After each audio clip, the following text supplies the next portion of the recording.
What it do? What it do? What it do? Welcome back to another episode of the Rainmaker Saga. Oh, I'm sorry, wrong channel, wrong TV show. This is the Powerfull Fitness Podcast, episode number 6.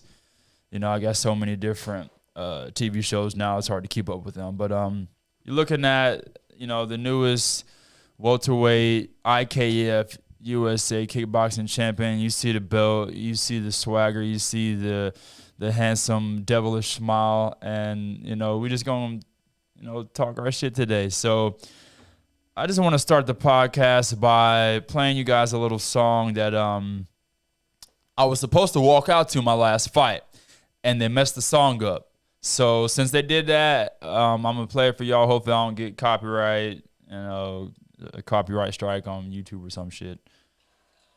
But this is the song I was supposed to walk out to. It's called Kwaku the Traveler.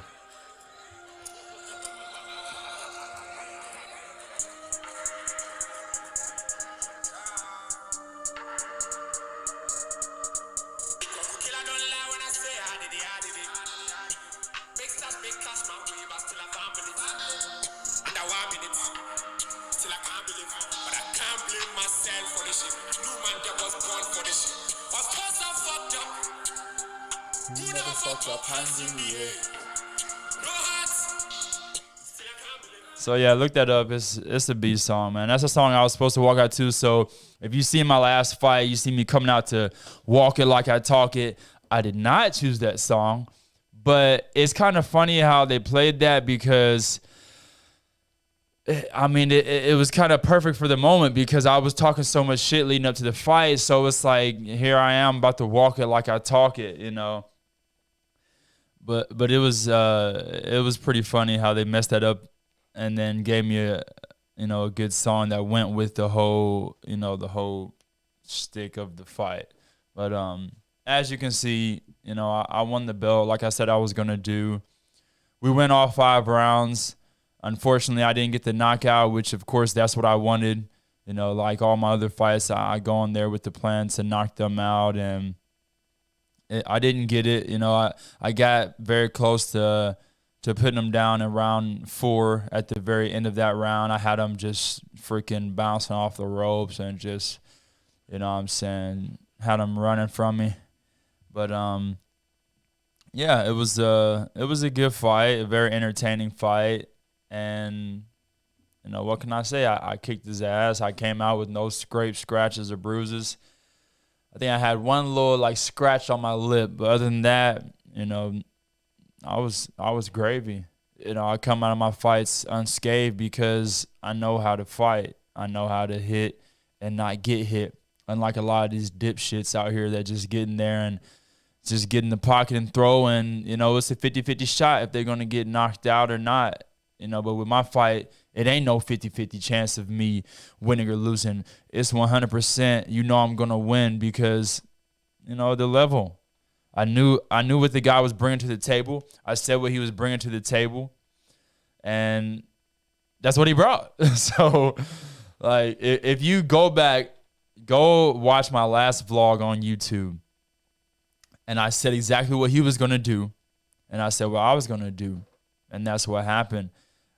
I talked about how his style was not, as versatile as mine. How he was a lot more of a simple fighter, come straight forward, jab, cross, hook, roundhouse, and that's about it. But me, I truly mixed it up and hit him with all different types of strikes, everything from, jab to the cross to, the roundhouse to the leg, to the body, to the head, hook kicks, jumping roundhouses with fakes. I really mixed it up.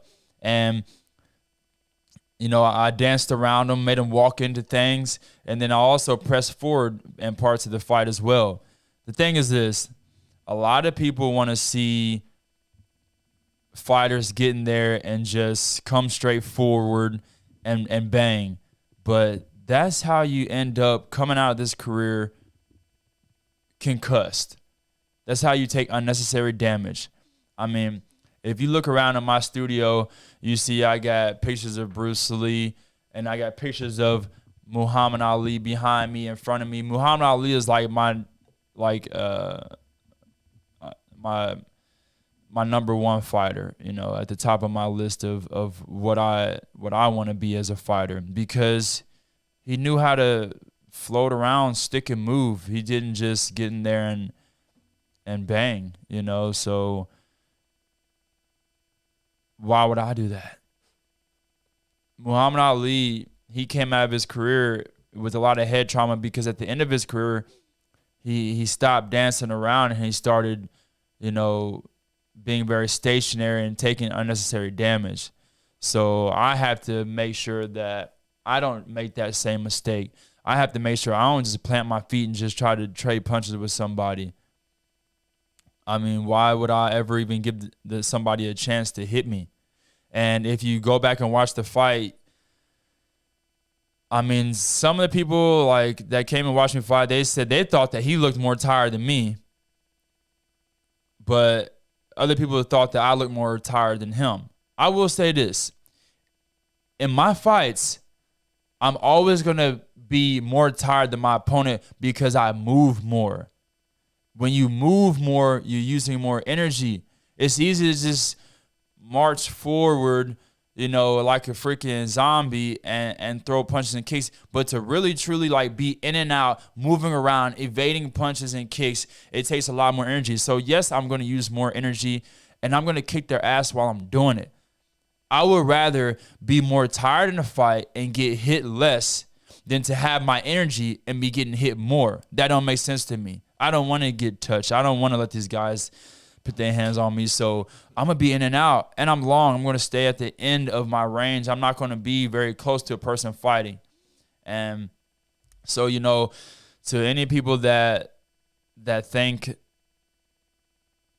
I don't have what it takes to get in there and bang, best believe I'm a warrior. I can, you know what I'm saying, I can stand in the pocket and trade. I can do whatever I need to do to get the job done, but I'm never going to allow myself to just keep coming forward and to walk into shots and do things to try to make the fans, you know, I don't fight just for the fans that want to see a bloodbath. I fight for the fans that want to see true martial arts skills, that really want to see, you know, how to make techniques look effortless and flawless.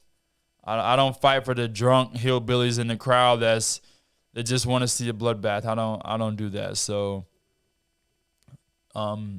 anyways, you can go and watch the highlights on my last vlog. I vlogged the whole thing. Of course, I have my cousin Steven come and vlog, and you know he's still new at working a camera, so you know you got to bear with us. Sometimes the lighting ain't the best. Sometimes the camera gets a little shaky. Sometimes it's sideways.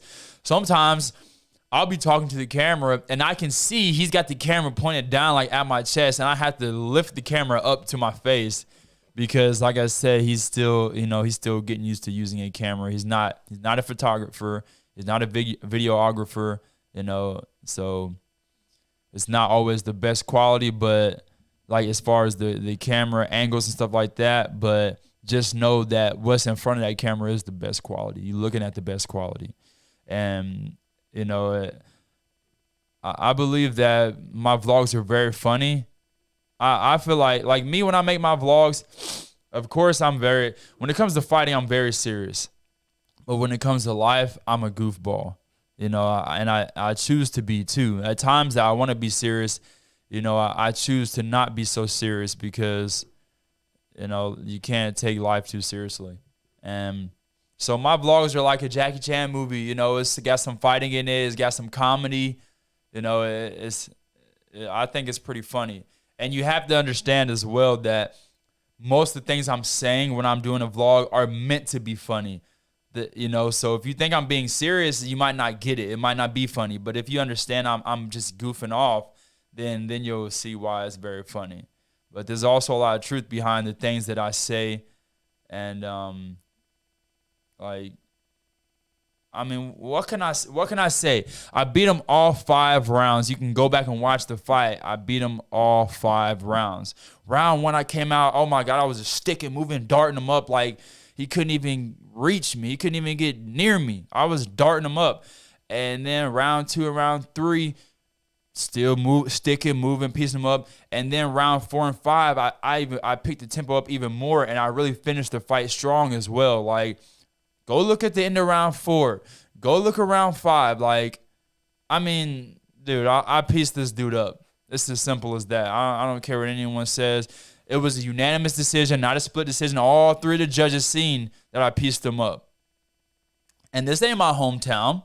This ain't judges that know me. This ain't, you know what I'm saying? This ain't a crowd full of my fans. This is a crowd full of his fans. This is in St. Louis, which he's a Collinsville native. So this is his area, you know, his crowd. And I went there and showed out and pieced him up. You know, now, I mean, this is a certified USA International Kickboxing Federation title. This ain't nothing to be taken lightly. This isn't like he was ranked around number 1 in the U.S. for our weight class, and I pieced him up. So now, like I've been saying, and I just went and proved, I am the best in my division as an amateur. I'm not even going to say the best. I always put the amateur in front of that or behind that when I say the best, because I'm not a pro yet, so I'm not going to sit here and compare myself with pros because I'm not fighting in that league yet. I'm still an amateur, but as far as the amateurs go, I'm the best. And I promise you this, when I go pro, I'm going to be the best. Like, it's as simple as that. So I got my cousin Ashley, as y'all know, he's my editor, and he's going to be talking with me today. We don't have a guest, so it's just gonna be me and him. So what's up, cuz? You got any questions about the fight? Oh, also, hey, so if you look up there where it says on the right hand, it says multi. Yeah, click the multi. That way, if anyone comments on anything, we should be able to see it there. Okay. But so I just had YouTube and Facebook open. I didn't know it, so it showed it in the program. So yeah, if anytime you got if you have questions about the things I'm saying, just jump in at any time. I got you. But I would like to talk a little bit about the weight cut, and oh my God. So let me tell you guys how my weight cut went. So typically when I fight at 145, I don't cut weight. I walk around 155, okay? And then the week of the fight, I'll eat lighter, like maybe one less meal, or I'll take my portions are smaller. So by the time it's day of weigh-ins, when I wake up, I'll be about 152 pounds.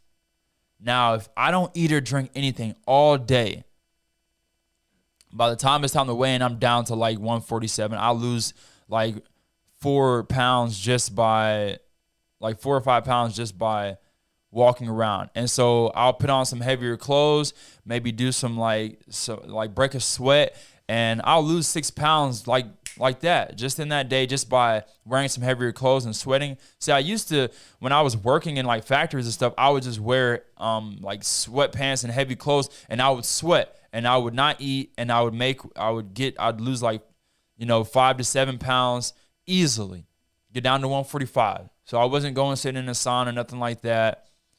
And I wasn't starving myself leading up to the fight. It was very easy. But this fight, I was guys, it's been hard for me to skip a meal. It's been hard for me to eat less. I've been eating a lot. I mean, when you train as much as I do, you need a lot of carbs. You're hungry like a hippo. So the day of weigh-ins, I woke up at, I believe, 154 pounds. And I had to get down to 147. So that's 7, 8, 9, 10, 2, 3. So I had to lose 7 pounds. All right. So what I did was I went and sat in the sauna for probably I did like 15 to 20 minutes, and then I get out for a couple minutes, get back in for another 5 minutes, get out for a couple minutes, get back in for another 5, and I did that for about an hour. and then I dropped like about 5 pounds. And then I figured, you know what, about it, like I got 2 pounds to go, and this was probably around noon. I'm like, okay, by 3 to 5 o'clock, whenever I weigh in, I should be on weight. I should lose another 2 pounds by then. Then I went and got my hair cut, and then I came home and got on a scale, and I seen I was still like 2 pounds over. And I was like, you know what? I need to just get this off now. That way, when I drive from Cape to St. Louis, I don't have to try to cut more weight when I get there. Like, I need to just get on weight, be on weight when I get there. So I went back to the sauna for another 30 minutes or so. Actually lost like 3 to 4 pounds. So I got down to like 145.5. And I was like, okay, cool. Now I can even take a couple sips of water when I need it. And oh my God, that 7 to it was like what, 7 to 9 pounds, 7 to 8 pounds that I lost in one day, right? And just one day, in just a couple hours, just sweating it out, dude. I would have been stressing. I was so hungry and so thirsty. My mouth was so dry. Like I'm sitting there I licked my lips, and as soon as I put my tongue back in my mouth, that damn saliva done dried right up. Like my mouth was so dry. And then I started to get a freaking headache. Or no, that didn't happen until after weigh-ins. So leading up to weigh-ins, I'm just like dehydrated, ready to drink some water. Not even hungry. Actually, it gets to a point to where you're not even hungry. You're thirsty. Like you just want something to drink. So I go to weigh-ins and make weight, face off with my opponent. And then after I faced off with my opponent and I started to rehydrate, I had a headache for the rest of the night. From the beginning of the fight, you had a headache? No, this was the day of weigh-ins. Okay. For the rest of that night, I had a headache. My head was not feeling good. It was hurting. I felt like straight shit. I didn't want to eat nothing. I literally just want to lay down and go to sleep. I felt like crap. So it was not fun making that weight. I was like, shit, I hope tomorrow I feel better than this because I got to fight. Like, can you imagine, like, you have to fight the next day, and that day you're feeling like shit. Like, it can be very, like,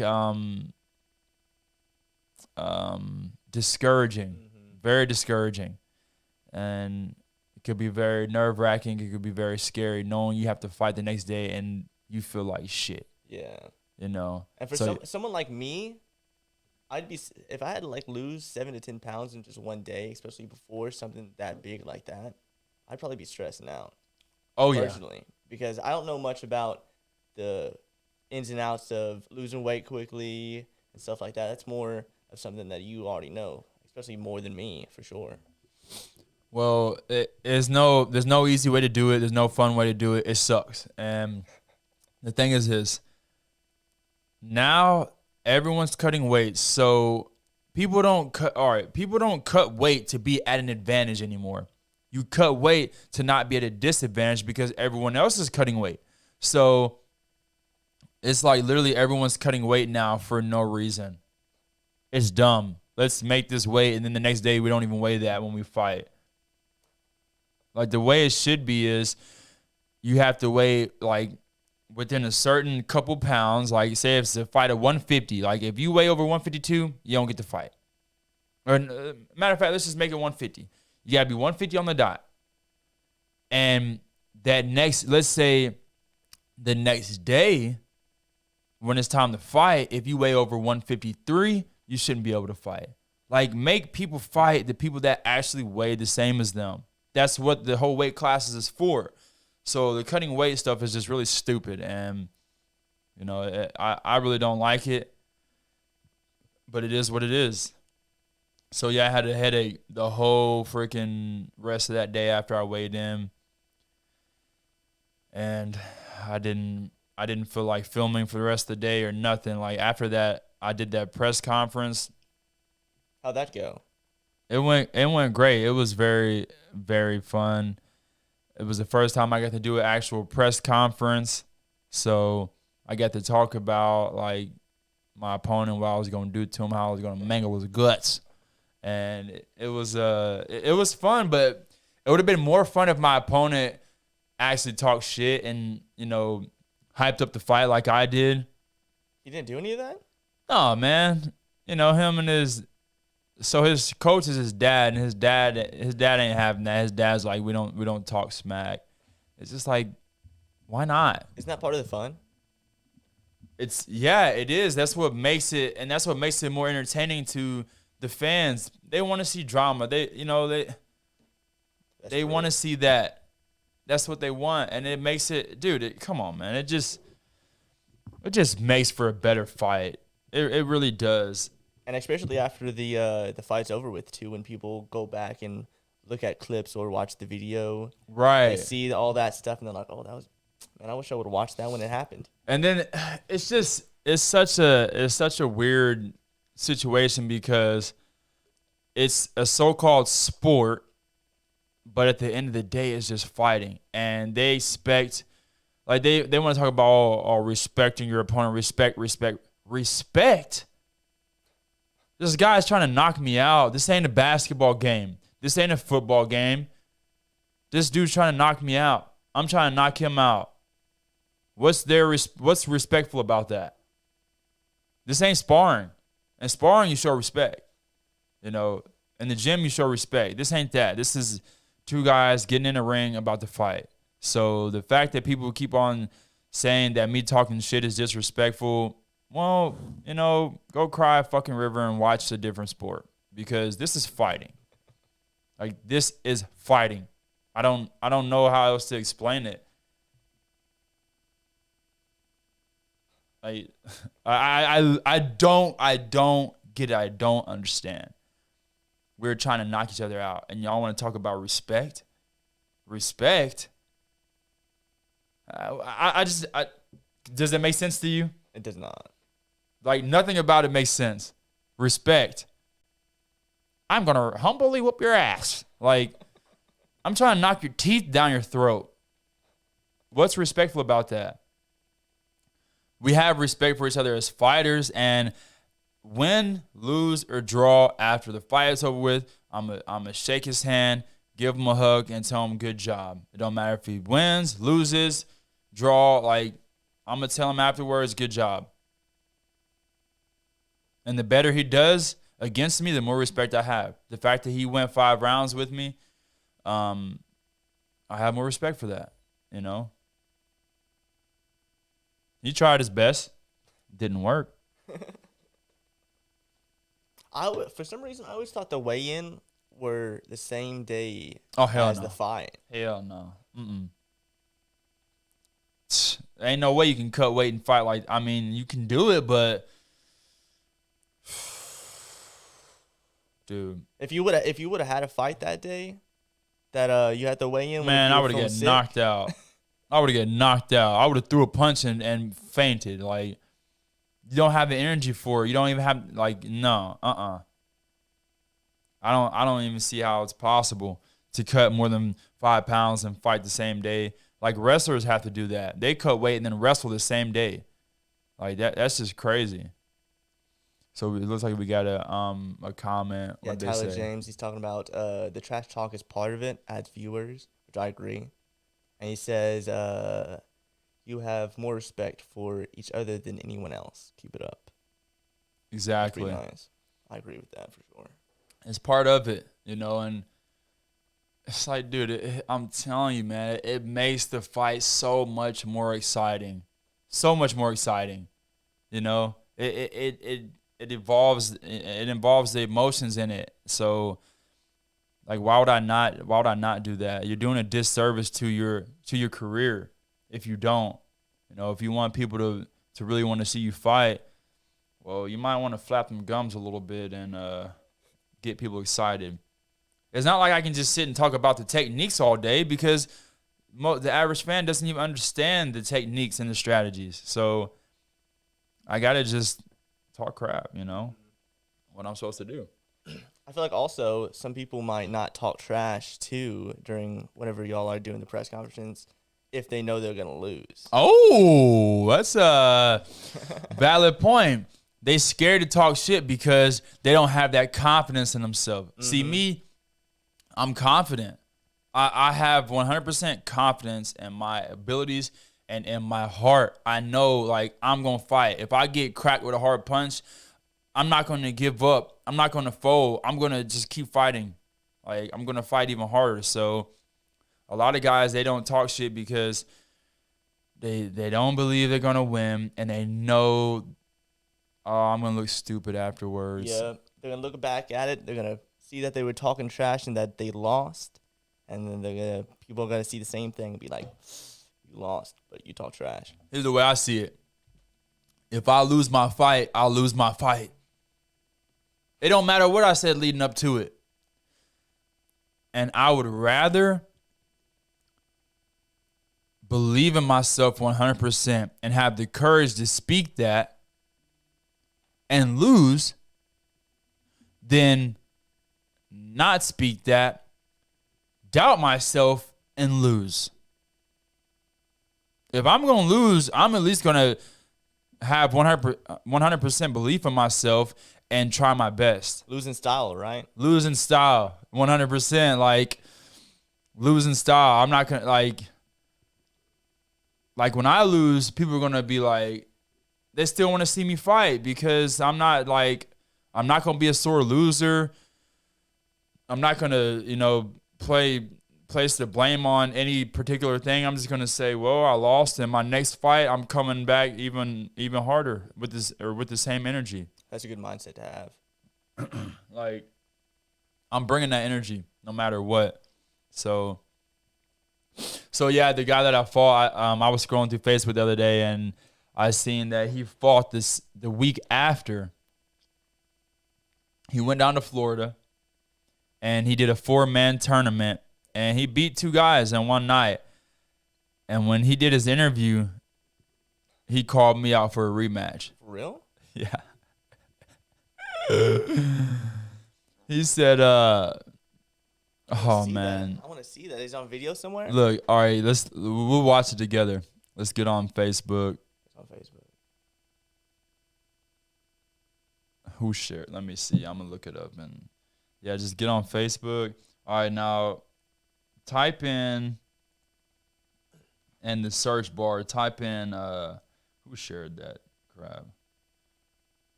Dang it, what's her name? Oh my God, this is gonna get on my nerves. Cause one of his teammates shared it.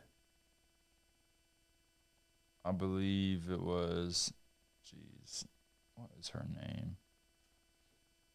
I'm so bad at remembering names. Is he tagged in it or something? Could we just go to his page and see if it pops up? I don't know actually.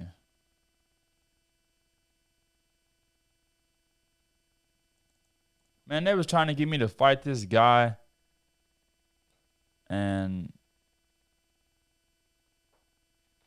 that dude's a rookie. What, the guy that you already fought, or are you talking about somebody else? Just somebody else. I got offered a fight, and You declined? yeah, my instructor wouldn't let me take it because he's still a rookie. Mm. I was like, well, yeah.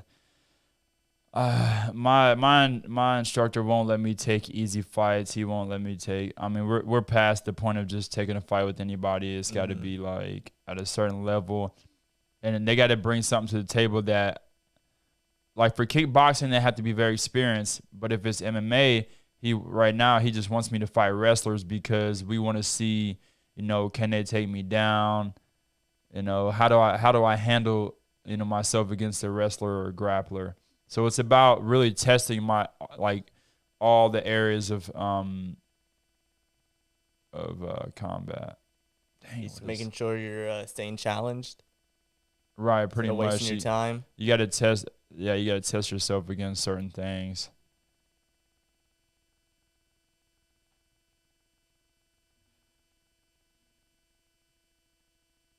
Hold on, I'm gonna find it in just a second. Oh, look up Elizabeth, Eliza.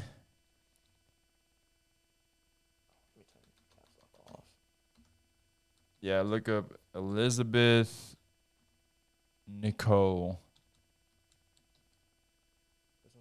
Yeah, because I'm pretty sure she's the one that shared it. Now, yeah, go on her page. The top one at the top. Yeah, that's it. All right, scroll down. Keep scrolling. All right, right there. This one right here? All right, so let's see. All right, pull it up on the screen so they can see it too. Back here in Orlando. Let me just show the whole screen. That's it. Yeah, let's go full screen. Let's give them a little. I'll give them a little publicity. All right, let's check this out. Back here in Orlando. Who I got with me? James Whitaker. James Whitaker did a nice little battle inside of ring number 1 just moments ago. I wonder, can they hear this?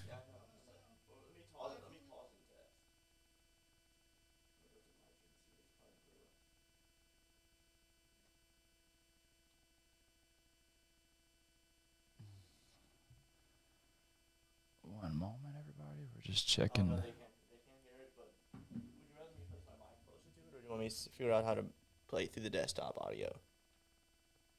Just put your mic over there. They can hear it. And then it's also got subtitles too, so they can read it. Oh, yeah, true. I got a knockout his first fight today. We knew he was going to come out strong. We knew that he was straightforward, though. So he was a little bit shorter than me. Our game plan was to keep him out of my range. Pause it. Our movement. So he said, we knew the guy was going to come straight forward. He is a little bit shorter than me. So the plan was to keep him out of my range. What do you say? Let me rewind it. Yeah, let's go back a little bit. Yeah. Got a knockout his first fight today. Wait, let me go back some more. James Whitaker. James Whitaker did a nice little battle inside of ring number 1 just moments ago. Walk us through your match. So my opponent got a knockout his first fight today. We knew he was going to come out strong. We knew that he was straightforward, though. So We knew that he was straightforward. He was a little bit shorter than me. A little bit Our shorter. game plan was to keep him out of my range, use our movement. Use his I think I played movement. First round won. Second round, I let him get a little too close. I think he got the second round. And then third round, he was tired, so I just used that movement that I had and tried keeping him out. I used my movement. Last 10 seconds, I went to work, and we pulled away and win today. In that matchup, there was some concern. You got busted open in that contest. They stopped, took a look at it a couple of times. Said, okay, what was going through your mind? I knew that my Let me skip past this whole part. Or you want Yep, skip past I it. was about to say, I don't know if you want to hear him talking about this whole match. we were able to pull away and win. I want to thank my teammate Lily Helton, World Games. Oh, Dad. Out him and Probably gonna it'll be be near the 2 end of weight it. So fights. look, How did the troop do today?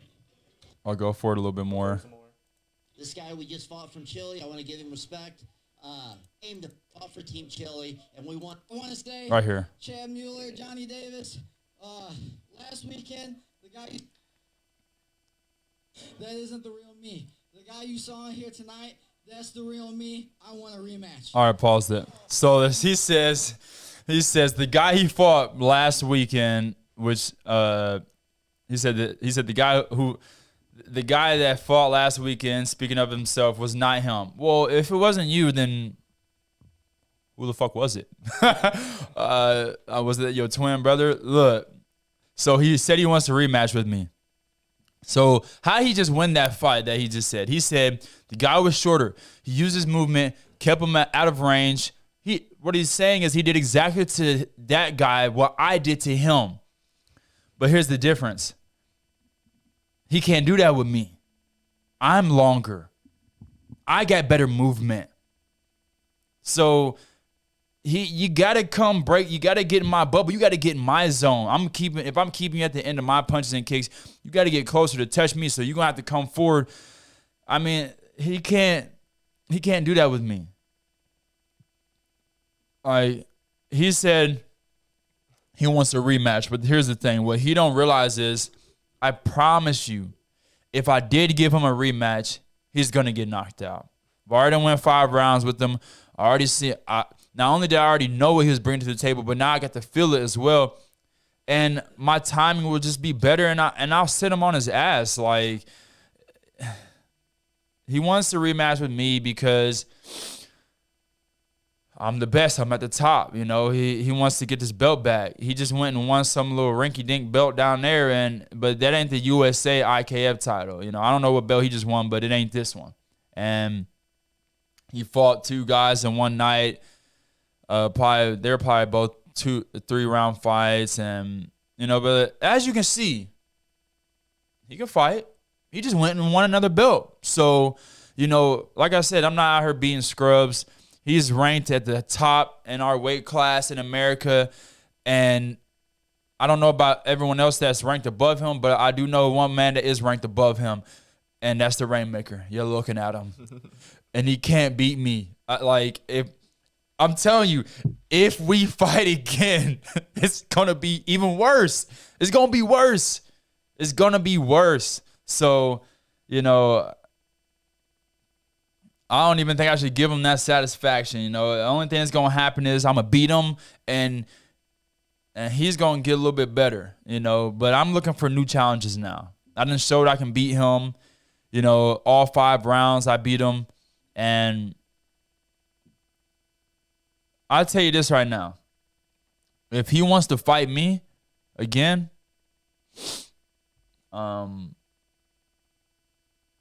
he gonna have to show me something. I don't know. If you want to fight me again, put them 2 other fights online. Let me watch and see if you show something different. Since you said the guy that fought me, it was not you. Well, show me you. Put your fights up. Let me see something. You know what I'm saying? Stop trying to hide everything. I mean, you ain't bring nobody there to film your fights or nothing. Like, show me something. I want to see that you gonna bring some a different energy to the ring that you didn't bring or something. But I mean, show me. And also, if I fight him, I want to do Muay Thai rules as well, because I want to show him something. I want to show him that what we did was kickboxing. If there was a real Thai clinch involved and elbows, he would have really been face down, ass up. You said multi rules? Muay Thai. Oh, Muay Thai rules? Muay Thai. What was it last time? International kickboxing. So you can't clinch the way that you should. You have to put your hands on the shoulders. It's stupid rules, but anyways, so as you can see, he's calling me back out. He wants a rematch. I want to fight. I'm ready to fight somebody new. I don't care to go backwards and fight people I already done fought. But of course, when a person loses, they want a rematch. Everybody wants to redeem themselves. But I'd rather fight somebody new and be on to the next. Plus, it's just gonna go exactly the same. I'm gonna dance around you and dart you up. I mean, come on, man. He ain't bring nothing to the table but a couple of little soft combos he threw, and nothing he was throwing was landing. If you really go back and watch the fight and watch everything he threw, dude, he was not landing shots. Everything was bouncing off my arms, off my shoulders, or there was barely grazing me. He landed 2 good body shots. 2 good body shots. I think they were hooks. Other than that, he didn't land nothing else. And one good leg kick. So 2 good body shots, 1 good leg kick. Other than that, he wasn't really landing nothing else. But I was cracking him. I landed some good stiff jabs. I landed some stiff crosses. I landed side kicks to the face, side kicks to the body, teeps to the body, a couple good leg kicks. I don't know. I'm here to fight whoever. But I don't get to choose my fights. Unfortunately, I have to leave that up to my sensei, because if I don't, then, that's just me questioning his knowledge and his system for developing, me as a fighter. So I have to I have to trust what he does and who he puts me up against. You know, there's been so many times where I wanted to fight, and he's like, why would you fight? Like, there's no need to fight that guy. It's pointless. I just want to fight. Like, I just got offered a title fight. Like I said, I got offered a title fight yesterday, and I had to turn it down because my instructor said there's no point in taking that fight. Like, it's pointless. The guy was a boxer, and he said, you know what? You can kickbox against him, but not MMA, because we know in MMA it's going to be – he's not going to give me the test that my instructor wants to see. My instructor wants to see me beating wrestlers and grapplers right now in MMA. Like, he don't want me to go up against a striker. If I'm going to face a striker, he'll just put me in there in a kickboxing match against them. So for MMA, he wants to see me facing wrestlers right now. So, but yeah, anyways, it was a fun fight, and you see he's got the belt, all 5 rounds, pieced him up. I can't remember what round it was. I busted his nose in one of the rounds. I remember seeing blood come from his nose. I was like, ooh, cool. So I busted his nose, banged his body up a little bit. How were you feeling after the match? Exhausted. For like a minute or so, but when you're in great shape like me, you recover very fast.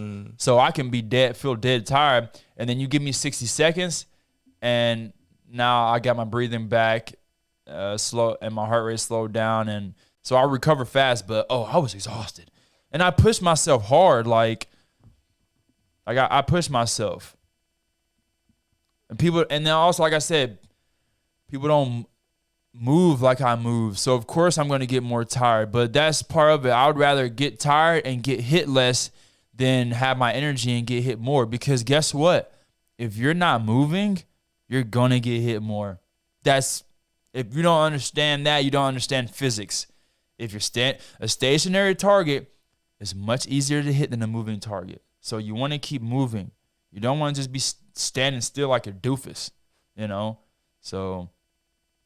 But yeah, it was a really fun fight, and now we're on to the next. And I'm just training hard, looking for fights. I trained like 3 times Monday, once on Tuesday, twice on Wednesday, which was yesterday, and now it's Thursday. This is gonna be a rest day for me. And man, it's just a lot of hard training. People don't understand how hard this game is. Like, it's ridiculously hard to be a fighter. This is not easy. Like, I wouldn't recommend this shit to nobody. Like, this stuff is tough. And then, I'm getting older, too. I'm not in my early 20s. I'm 28, So, but without a doubt, by the time I'm 30, I'll be a pro, be fighting for money, and then I'll get into the UFC, make my bread, and then by the time I'm 35, I plan to be retired.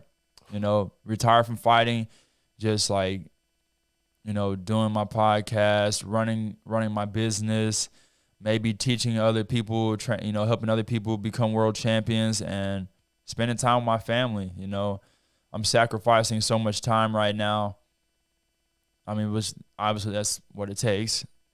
You have to spend a lot of time training. LeBron James didn't become the best, one of the best basketball players by, taking days off. True. Like, you got to train hard every freaking week. Every week. And it takes a lot of knowledge and balancing out how hard to train too, because you can't train extremely hard every single day. That's just not practical. People try to make it seem like that. Like, I train super hard every day. It's like, well, good luck with that. You gotta give your body some time to recover, right? You have to. It helps your muscles settle in. True. It helps your body. I mean, your body, you need to rest. You need recovery. Mm-hmm. It's not about not being able to train super hard. It's just that you have to give yourself enough rest. If you don't give yourself enough rest, then you're just going to be you're going to hit a very big decline. You know, you want to constantly be moving up. So, Hey, Prince said, keep doing your thing, bro. My boy. what's up, Corey? Yeah, you know me, bruh. I'm going to keep doing my thing every single day. Oh, speaking of which, everybody, I got the T-shirts. So, you know, if you want to buy a T-shirt, support your boy. They look nice. They are nice. I've wore this one so many times and put it through the washer and dryer a whole bunch of times, and it's still looking good. This is direct DTG, direct to garment printed. So there's some nice shirts for real. And like I said, this is all the shirts I'm making are gonna be like a limited edition. So I ordered 60 of these. I got small, medium, large, extra large, and then like 5 XX extra large. Once I sell these ones, they gone. I'm just gonna be on to making a new design, a new shirt. I'm just gonna do all exclusive drops, and you know, you better hop on it because these motherfuckers are gonna be worth some money. Limited time. For real, like. But yeah. So, what you been up to? Cuz how's life for you? Just been working, getting money. That's pretty much it, to be honest. Haven't really been doing anything. I'm glad to be doing this podcast, though. It's probably my favorite hobby right now. Right. But I'm working on doing some other things, too. And I can't wait to get that computer built so I can help you out some more. Oh, you still haven't built it yet? It's taking a little bit more time right now. But a lot of the parts are becoming cheaper right now, so it shouldn't be that much longer. Yeah, I know. Dude, it's crazy how once COVID hit, everyone started buying everything. Like now you can't find jack squat. Like I would have had one built already if COVID didn't happen. Like, right. I had all the pieces ready to go, but a few things just didn't work out. Yeah, man, it's crazy. Like COVID, man, I think that shit was just a grand scheme to just really, truly disrupt, like, life for everybody. Hey, you heard about monkeypox? That's next. Oh, my God. That's next. You're going to see that next year. Yeah, I heard about it. All right, Mom, I'll save you a large. My mom said you better save me a large. I'm buying a large for sure next weekend. You'll see me for sure next weekend.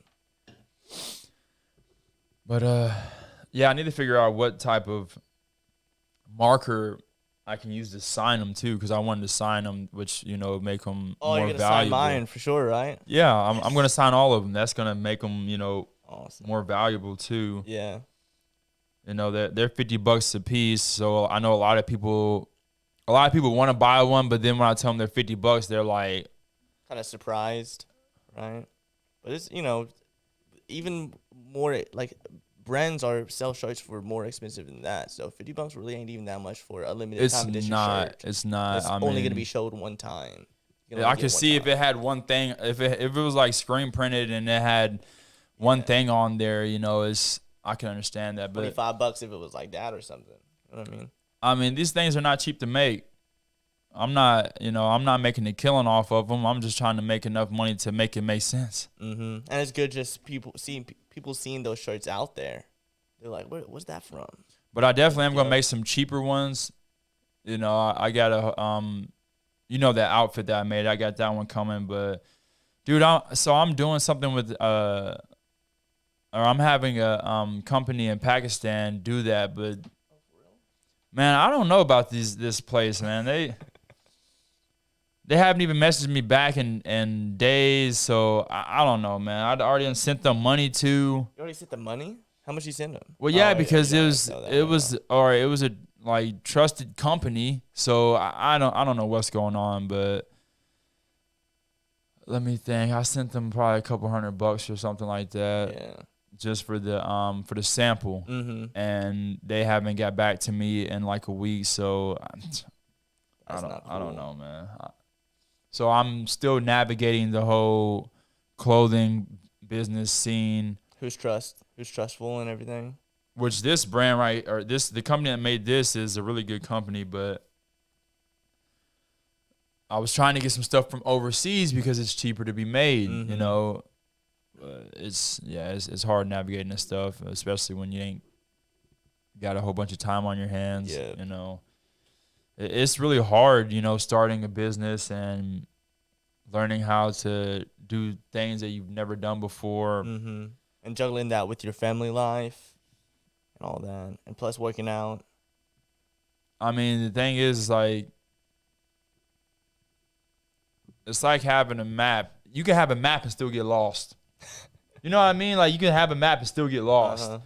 So I've been watching a lot of, like, everything I've been learning was from, like, people on YouTube. And I've even, like, paid money for, you know, for certain, like, list of manufacturers and stuff like that. But, yeah, it takes time to navigate through things, especially when you're a small fry, you know. Like, when you're ordering hundreds or thousands of units of T-shirts and stuff like that, you know, it's easier to get work done by certain manufacturers. But if you're only having, like, say 50 T-shirts made, like, a lot of them factories, they're not fooling with you. They're trying to place, like, they're placing orders for, like, thousands of units. So, you know, I'm still navigating through it and trying to figure this stuff out. And then also figuring out what fits best for my, you know, my fans, the crowd of people that, you know, do watch me online and stuff like that. But, you know, at the end of the day, I'm trying to get paid for fighting. So that's, like, first and foremost, that's at the top of my list is training and fighting. Everything else is Secondary. Is secondary for real. Which it has to be that way too, because if I try to focus too much on my T-shirt business or anything else, then I'll start to decline in fighting. Like, I won't be progressing as fast. So, like, fighting is number one for me right now. It's at the top of my list of things to do for the day. Like, it's as fucked up as it may sound, before I feed my kids breakfast, I'm thinking about training. You know, like it's number one. It's number one. Like, it's crazy because when I was younger, I always, like, had the dream of having a job where I can take my kids to work with me. And now I'm like, I don't want to take them with me. Because it's harder to focus when you have your kids with you. That's true. You know. But, yeah, so life's been good, man. I really can't complain about nothing. Training's been going great. Just won this belt, which is a really big deal. Yeah, it looks nice. It is very nice. It's heavy as a mug, too. But I didn't get paid for that fight, so. Did you get paid at all? Is it really? Dude, amateurs don't get paid jack shit. Nothing. I did not know that. That's why I'm grinding so hard, too. It's for the money. You know, because if I was a rich man, I wouldn't be training like I train right now. Like, when you're broke, you train like a psychopath. Mm-hmm. When you're rich, you know, you can chill a little bit more. You're not going to be, you know, like they say, fighting is for people in the gutter. You know, when you look at the best fighters in the world, they all came from poverty. Because that's what's going to make you really fight the hardest, is when you ain't got nothing. Like, when you've had challenges in life. Yeah, I don't see no other route. What's the other alternative for me? What else am I going to do with my life? Like, I don't see nothing else, you know. I mean, of course, there's other things. Yeah. As I'm sitting here talking on this podcast, if I invest enough time into this, it's going to pay off and, you know, all that good stuff. But I try not to even think about that. I try to focus on fighting. I tell myself that fighting is all I got. And by doing that, I make sure I give it my all every single day. So, I mean, this is all I know. It's all I want to do. Just want to knock people out and get some checks. Simple as that. Speaking of money, did you see about that lottery ticket winner in Illinois? You talking about in Cape? Was it in Cape? I Dude, it was in Illinois. Someone in Cape won $1 million on a scratch off. Oh, you're talking about the million one? Yeah, there was they won $1 million on a scratch off here in Cape. That's a lot of money. I seen that on the news like 5 days or well, it was probably like a week ago or so now. But yeah, dude, $1 million. I mean, they got to give like 30 to 40% to the government, so it was probably about $700,000. But God, Did you hear about the Mega Millions winner though in Illinois? No. They were supposed to win like 1.2 billion, but taxed them so hard it was only 400 and something million, which is still a whole bunch of money. Shit. I'd be happy with that. Yeah, but it's still less than half. Oh my God, dude. It's less than half, which is crazy. They robbed him. They say, so I heard the other day that, who was it? Andrew Tate. He said, making your first million is the hard part. But once you make $1 million after that, it's easy to make more millions, they said. I hear that a lot too. So he's pretty popular right now. That's why I'm just trying to get to my first $1 million so I can just take my money and just invest it into businesses and grow it, right? For real. Like, I need to get paid. Shit, I need a bigger house. I need, really what I need is a whole bunch of money in the bank account so I can just sit back and chill every day with my family. Not having to stress about anything money-wise. For real. Like, imagine every day just being able to wake up and just do whatever you want. Go wherever you want. It's so funny how work can just ruin your days. Even your days off, you'll be thinking about like work the next day. Like something so small, like your friends want you to go out drinking with them or something like that, and you're like, well, I can't drink too much because I got to work the next day. I can't be hungover. It's just like, I mean, so many responsibilities, and work is the wackest one, It really is. But even I don't know. It's just. I know. I be thinking on my on my weekends, and I know that the work day's crawling up on me. It's a few days away, or just the next day. I'm just waiting. I swear. But even if you so that's the question. If you had if money wasn't a question, like if you had all the money you wanted, what would you do every day? I wouldn't be in Missouri. I'll tell you that. I'll tell you what I'd be doing. What'd you be doing? Watching TV. Mm-hmm. Watching movies. I mean, I love watching movies. I do too. I go to the movies all the time. I'm wanting to go see that new movie, Nope. Nope. Oh, I want to see that so bad too. Dude, Jordan Peele. I want to go see it. You know it's gonna be good too. Yeah, but I got to get a babysitter just to go freaking see it. When you plan on seeing it? Are you planning on seeing it in theaters? I wanted to, but I might go today. You never know. If I can get a babysitter, I'll probably go today because today is an off day for me, so I might go today. But it looked really good. It does. Anything with aliens in it, I'm gonna watch it. So. Right. Even though in the trailers of the movie you couldn't really see a lot of stuff. They didn't really show a lot of stuff. Shit, you seen that person getting beamed up though? Uh-huh. It was getting straight lifted off the ground. Like, oh shit. That's kind of the only movie I'm even excited for in theaters right now. I haven't really seen a lot of movies come out that's been really nice. They got a lot of Marvel movies that's going to be coming out soon. Yeah. Oh, dude, that new Avatar 2? Oh, that I am excited for that one. That's coming out in December. That's going to be good. That's going to be fucking awesome. That's probably going to be the best movie of the year. For real. I kind of don't like Marvel movies that much anymore though. After seeing the last Doctor Strange. You didn't like it? I don't like it. I thought it was tight. Did you see that fight scene? That one scene? Man, that shit was tight. They were like fighting her 1v1, and they were like they were waiting back. They all should have like fought. It was strange seeing it. I was like, what? Looked like a Final Fantasy game. Well, the thing is this.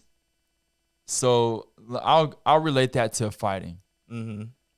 Just like how you sit and watch a fight and you think, well, just punch him already. Just oh, it's right there. He's wide open. He's wide open, right? He's wide open, right? So why ain't he doing something? Because it's not that simple. Yeah. It's not that simple. You think he's wide open, and then you go do something, and then he cracks you. Mm-hmm. So,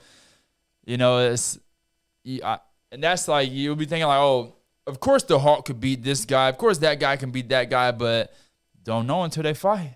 True. And you think that, you think that one guy's going to win, but the other guy wins. The underdog can win. So, it's just, that's why I love about it. You don't know what's going to happen. You don't know if Doctor Strange is going to beat the Scarlet Witch, or vice versa. I don't know. I thought it was badass. I did like most of the movie. I'll tell you that. It's just that one scene really did throw me off, just because I was like, what? But whatever. Dude, when she made that dude blow his own head up by closing his mouth, that was tight. I was surprised to see that in the movie, to be honest. I didn't think they were going to show anything Dude, like she that. wrecked them. And that whole little squad. The Illuminati, I think. Yeah. She straight wrecked them. Yeah, they were nothing. I thought it was a good movie. But Endgame and Infinity Wars have been the best Marvel movies so far. Mm-hmm. Like, those were lit, like, for real. I like the Marvel TV shows a lot. Like Loki. That one was really nice. Loki and Loki, yeah. And what's the other one? Hawkeye.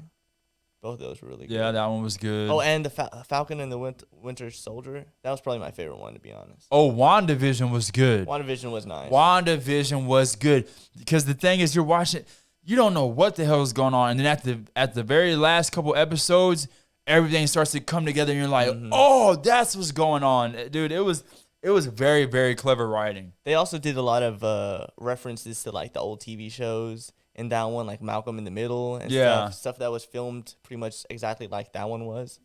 And then in the last Doctor Strange, they talked about what Wanda did with that whole town. Dude, that shit was nuts. What did they say? Unless it's too long to talk about, man. I can't remember it, to be honest. Well, they just referenced the WandaVision show. Okay. How she had everyone under mind control. They're making a season 2 of that, right? WandaVision? Yeah, and Loki. They're making a season 2 of all of the shows that they're doing. They should. I'm definitely gonna watch this shit. That's like my favorite thing to do. Just kick back and watch TV. They did a whole showcase just a couple days ago about everything that they're gonna release this upcoming year. And it's a lot of stuff. They got a lot of movies coming out in 2023. Oh, dude, that Black Adam? Uh-huh. That's going to be tight. You seen the previews for that? I didn't. I know Dwayne's playing him, but dude, I didn't see any previews. When you see the preview, you're going to be like, okay. I'm excited to see him as a superhero, though, for sure. Right. Because he's a beast actor, so it's going to be good. He's a funny guy. I like him in the Jumanji movies a lot. I think those movies are funny with Jack Black. Yeah, I haven't seen the new what was the one, Jungle Cruise? I didn't see that one either. But he's wearing the same outfit pretty much. Look kind of. Yeah, I know. I agree. Maybe a little too Disney for me. Mm-hmm. So what you got planned for the day?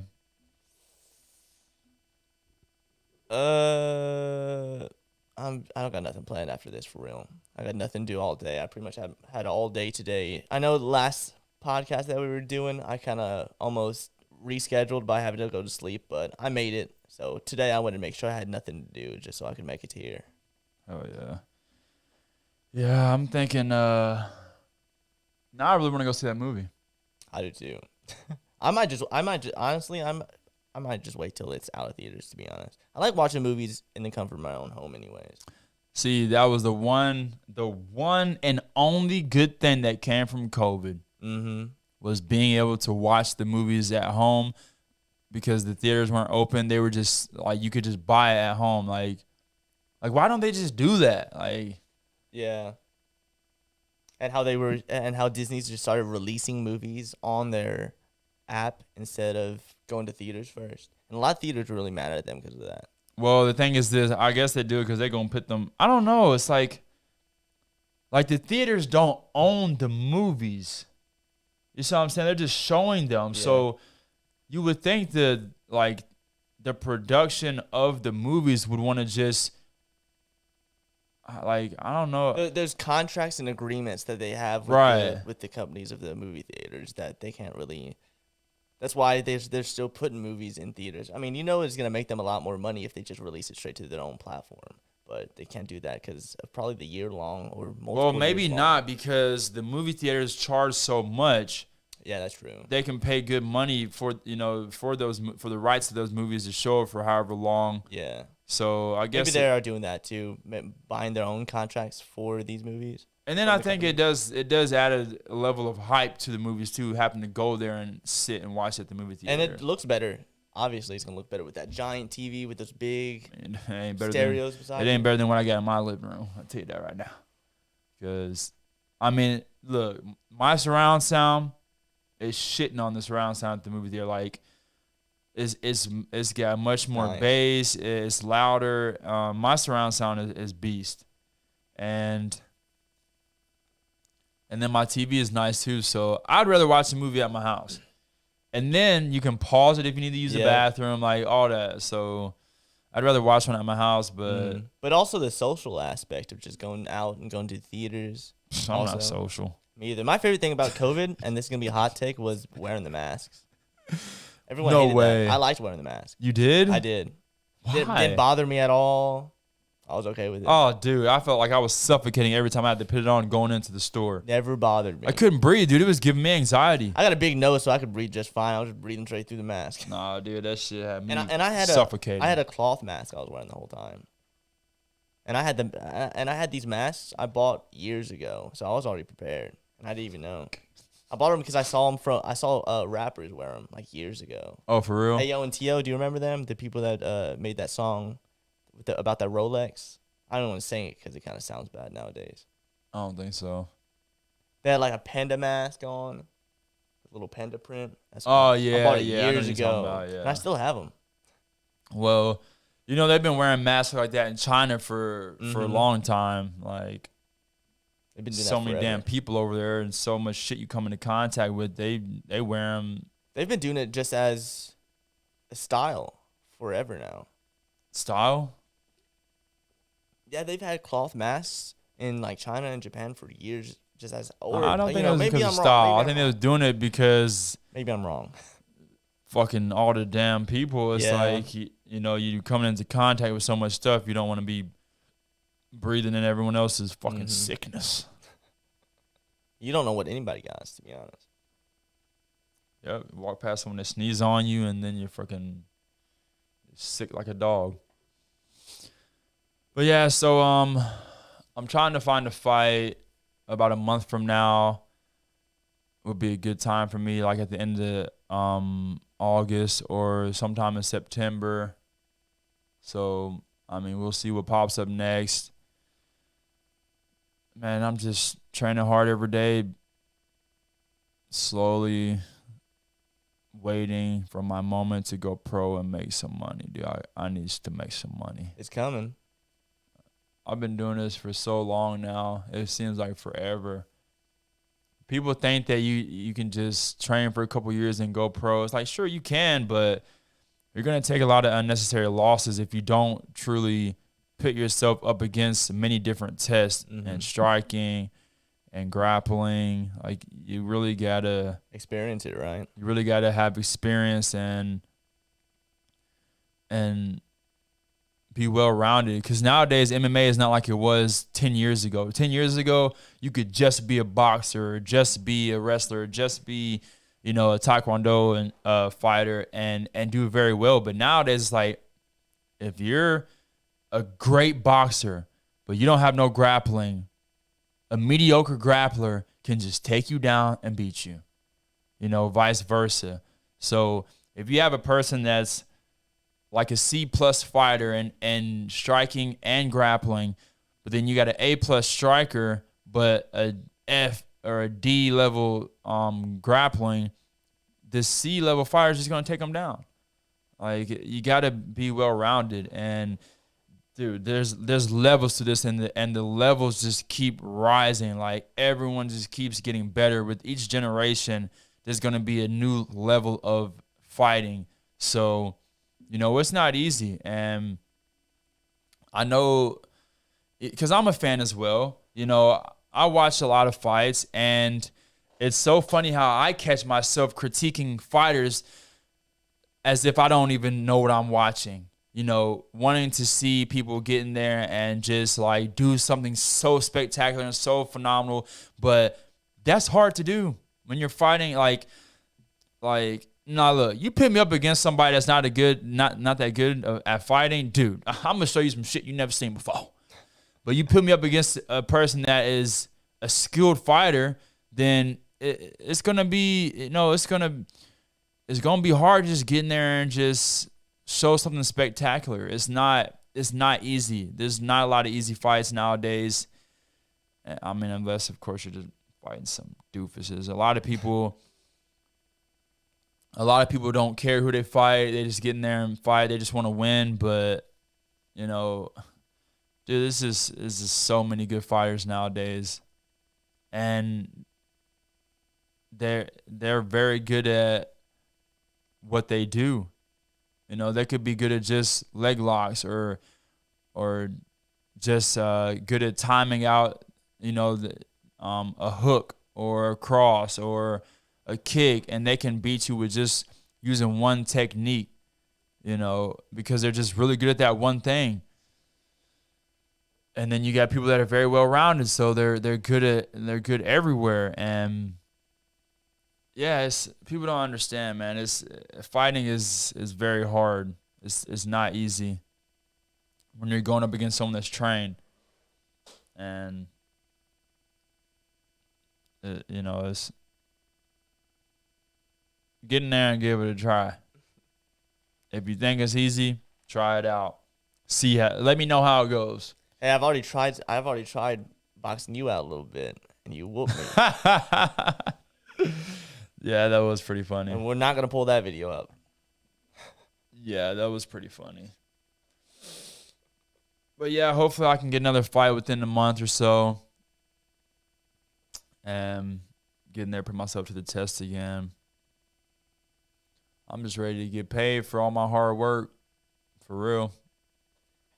How much do you critique yourself after rewatching the fights that you do?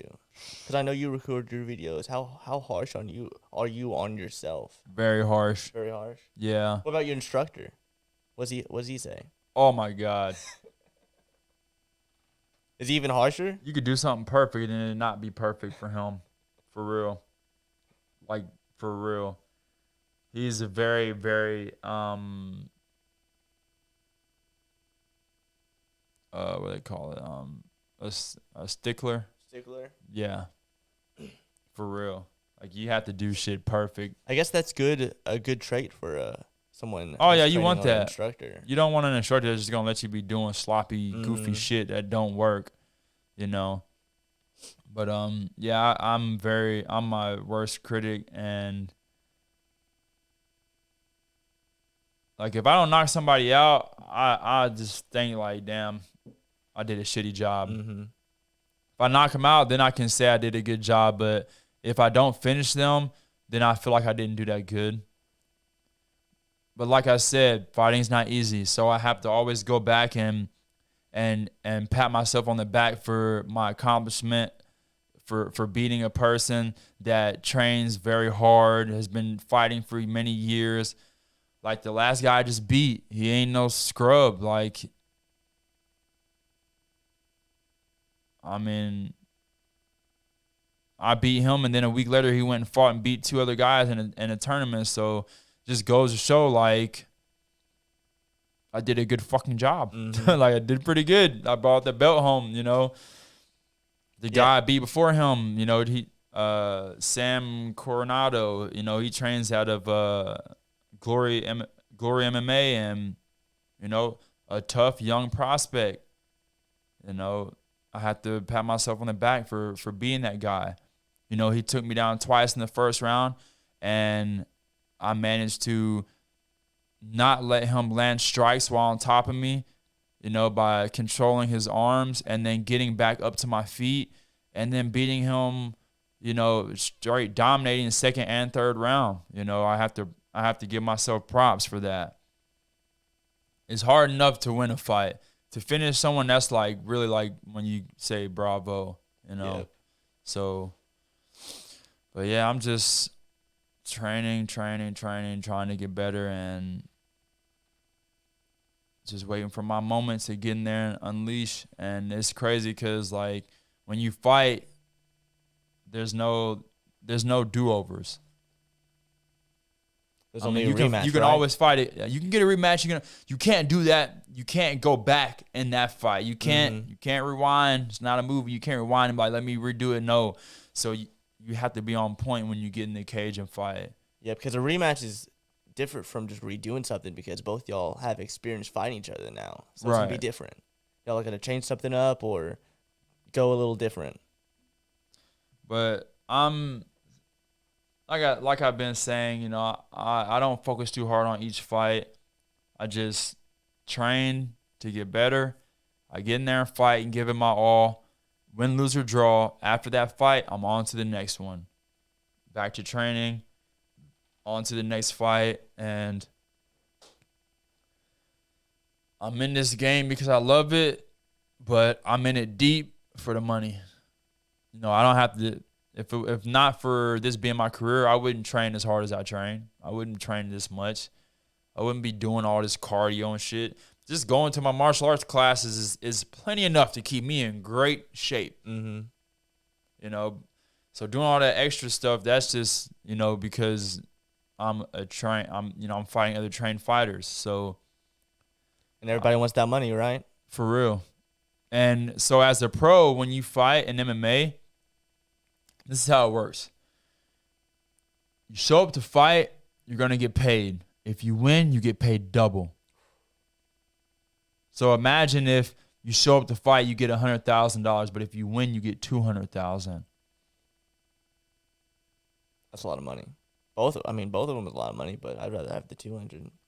Right. So it's like, you know, when you start off as a pro, your first fight, you might make $1,000 to show up and fight, but $2,000 if you win. You know, so one person's got to lose, one person's got to win. Yep. So one person is making twice as much as the other. So, but yeah, everyone's in this to get paid, and I got to get paid. I need my money. You know, I really plan on retiring by the time I'm 35. So, you know, I still got another solid 6 to 7 years of fighting left in me. And after that, if I fight after that, it's just going to be like, you know, fighting some other guys that are around that same age, and it'd be like really for some big money. But I'm not about to be in that cage fight. Like, you see a lot of guys that are in their late 30s still fighting these young lions, and I mean, sometimes they do good, but youth is always going to prevail. Yep. So you're not going to see me fighting some young buck. When I'm in my 40s. Like, nah, I'm cool on that. Them little shits don't even get tired. I'm cool on that. So yeah, I'll be going pro, you know, next year. Next year? Yeah, next year. By the end of next year, you know, it's time for me to go pro. And then, you know, the plan is to get a few fights, a few finishes, and then go to the UFC and show what I'm made of. Are you excited? Man. That's pretty big jump, isn't it? Yeah, I'm excited. Right now, I'm exhausted, though. Like, I'm excited when I got my energy, but most of the time, I'm just like drained. Out of it, right? Drained, for real. Oh, my God. Yesterday, I was so drained. And still, what was yesterday? Wednesday? I still trained twice yesterday. I did not even want to train at all. I was beat. Just like this morning when I woke up, I was like, oh, my God. What time do you wake up? 9 o'clock. I woke up at the same time. And you was like, I slept in. You was like, I'll be there. You said you'd be here at like 10. Was it 10 or something? I said make it 10:30. Yeah. I know I said I'd be off on Wednesdays too to do the podcast, but I figured I'd change it since the last podcast. I was really out of it and tired since I worked the night before. So I changed it so Thursdays would be way better for me because I stay up all day the day before. Yeah. I passed out around 8 p.m. and I woke up at 9. So, and I'm here. But yeah, I'm grinding nonstop. Like, It's the only way to be successful. And it's all about momentum too. You let yourself slack, then your ball loses momentum. You got to keep that thing rolling, keep it going. But yeah, I'm very excited for what's to come, and I mean, I'm most excited about truly being financially successful and having the money to take care of my family. That's my number one goal is to provide for my family. I could care less about winning and losing fights. I just want the money to take care of my family. If they paid you more money to lose the fights, would you do it? Sure. I would too. I wouldn't have any choice because I would lose anyways. No, I couldn't do that. No, I couldn't do that. I got too much pride. You know what I'm saying? True. I'm a man. I got pride. Now, if it was not a real fight, like some WWE shit, sure. Smack me over the head with that chair. Give me a couple million for that. I'd do it. You never know. I might go to the WWE, after I'm done fighting. I might kick the Big Show's ass. Is he still wrestling? Probably not. I was about to say he's probably gone by now. I'd get in there and Rikishi their asses. Tombstone. But no, I definitely have too much pride to ever let somebody beat me in a fight. I'm always going to fight my hardest no matter what. And, that's a big question, too, that people ask. People wonder about fights, like, are fights rigged? And, of course, I believe there have surely been many fights before that have been rigged. But you would never see me in a rigged fight because I'm too much of a stand-up man. I couldn't do that.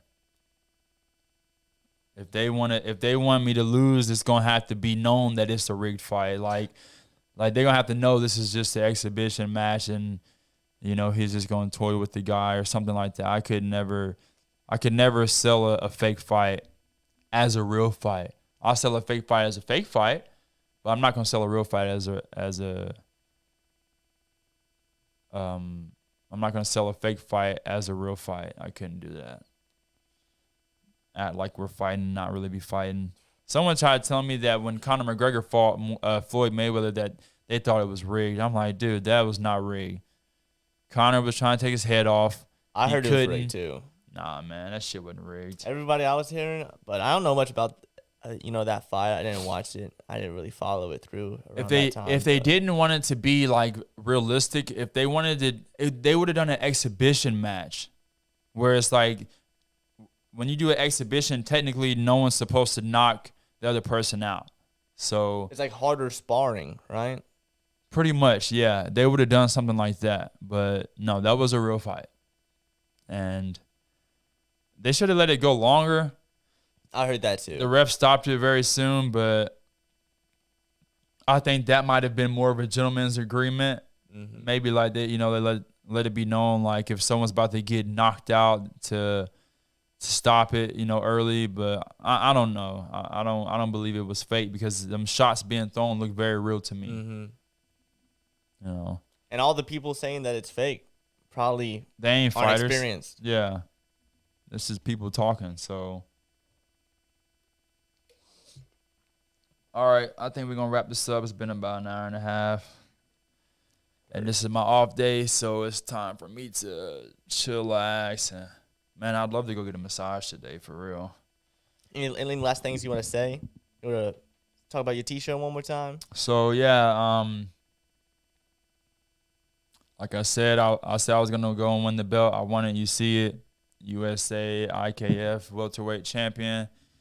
And the weight classes in this kickboxing is different from MMA. So when I say welterweight, it actually was a 147-pound fight. So that's how much we weighed in, 147 pounds. So, I'm the welterweight USA IKF champion now. And you can watch that vlog of that fight on my YouTube channel. Go subscribe to my YouTube channel. Follow me on Instagram and Facebook. go do that right now. And then if you want a t-shirt, just send me a message on Instagram or Facebook. And I don't have them online, so you can't just go like into an online store and buy it. You have to message me and then send me the money to like Cash App or something, and I'm going to mail them off to you myself. Like I said, I got 60 of them. Once these ones are gone, they're gone. So buy a t-shirt, support your